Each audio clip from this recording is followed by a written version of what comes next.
The Fox reporter that conducted the interview, he's calling her out. Brett Baier did a really good job on this. Credit where credit's due. And he's like, they were trying every trick in the book. And I know how this goes down. First of all, they tried to say, okay, well, we're going to start late. Late. We don't have enough time. She's running late. So we're not going to be able to give you enough time. And so that means she can filibuster the heck out of you for the 10 minutes that you got. Brett Baier called her out on that.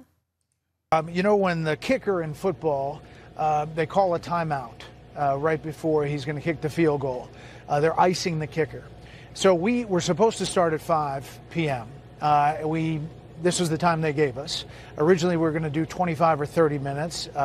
They came in and said, well, maybe 20.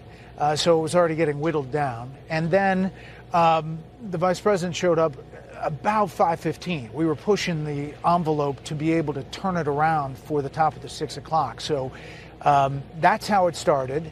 And I could tell when we started talking that she was going to be tough to redirect without me trying to interrupt. I did this with President Obama. At one point, I just said, Mr. President, I know you like the filibuster. I just didn't even have the chance to sometimes redirect in those ways. I had a lot of other questions. I'm sure he did. Going into this, I was like, I want him to ask on the economy. He didn't even get to that, right? Like, you can't even manage this because when you're having to pick apart everything and she's trying to redirect over and over and over again, you don't get to cover a lot of ground. So I think that's his one regret, and I understand it. I get it. But you know what? Kudos to him, because a lot of reporters would have said, okay, next question. And I got to cover this and I got to cover that. But he was not going to let her get away with anything. And that's how you need to be. You have to be tenacious on that stuff. I mean, she comes in late. It's not going well. And so all of a sudden the handlers start doing this. And then they start doing this. I know it because I've interviewed a lot of people, important people, presidents, treasury secretaries, Fed chiefs, okay? And the handlers are going, and then at some point, the hands are waving all over the place and they're giving you a big, like, you're done, and they're glaring at you and the whole thing. So I guarantee you that whole room was filled with Kamala Harris people that are like, oh my gosh, we're watching a train wreck in real time. We have to stop this. Cut. And so he kept going for a while until apparently it became so difficult that he had to actually flag it. And she's like, woo, I'm out of here, baby. Thanks so much. Watch. Madam Vice President, and they're giving me a hard rap here. Well, I thank you for the time. I thank you for the time. It's good to meet you. Thank you very much. Thank you. Okay.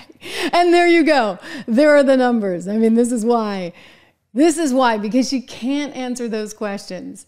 This is why she's not succeeding. So they were giving him the hard rap, and he called them all out. And he said, Madam, they're giving me the hard rap. And she knew they were giving them the hard rap. She knew it, which is why she's like, oh, thank you so much. Very nice to meet you. She's like, saved by the bell. Thank you so much to my handlers and my team. I'll tell you, they didn't prepare her very well. They did not prepare her, but maybe she can't be prepared. Maybe she just doesn't want to do the homework. Maybe, dare I say, she's not smart enough, even if she does the homework, to retain it in her head. She had no ideas. And she fought him when he gave her every opportunity to come up with stuff. And then, you know what she's doing? She's blaming the system. She was ambushed by the big white guy. He's a guy. He's not a minority.